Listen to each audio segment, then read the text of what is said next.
খুচরা পর্যায়ে বিদ্যুতের দাম সর্বোচ্চ 20% পর্যন্ত বাড়ানোর সিদ্ধান্ত নিতে যাচ্ছে সরকার। ব্যবহার ভেদে ইউনিট প্রতি প্রায় 2 টাকা পর্যন্ত দাম বাড়তে পারে, তবে নিম্নবিত্ত বা লাইফলাইন গ্রাহকদের জন্য দাম অপরিবর্তিত রাখা হতে পারে। মূলত এলএনজি, ফার্নেস অয়েল ও ডিজেলের উচ্চ আমদানি ব্যয় এবং বিদ্যুৎ খাতে প্রায় 42,000 কোটি টাকা ভর্তুকি কমাতে এই উদ্যোগ নেওয়া হয়েছে বলে বলা হচ্ছে। নতুন দাম শীঘ্রই কার্যকর হতে পারে এবং এ লক্ষ্যে একটি উচ্চ পর্যায়ের কমিটি গঠন করা হয়েছে।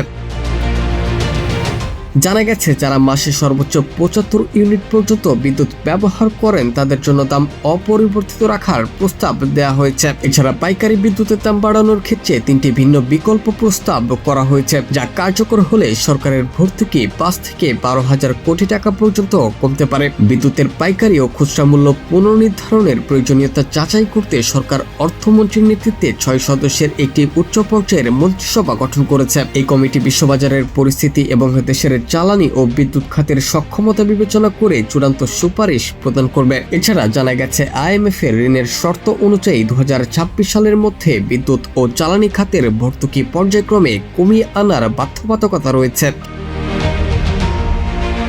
সর্বশেষ 2024 সালের ফেব্রুয়ারিতে আওয়ামী লীগের আমলে নির্বাহী আদেশে বিদ্যুতের দাম গড়ে 8.50% বাড়ানো হয়েছিল। বর্তমানে দেশের খুচরা পর্যায়ে বিদ্যুতের দাম 9 টাকা এবং পাইকারি পর্যায়ে 7 টাকা। মন্ত্রিসভার চূড়ান্ত অনুমোদন পেলে নতুন এই বর্ধিত মূল্য শীঘ্রই কার্যকর হতে পারে।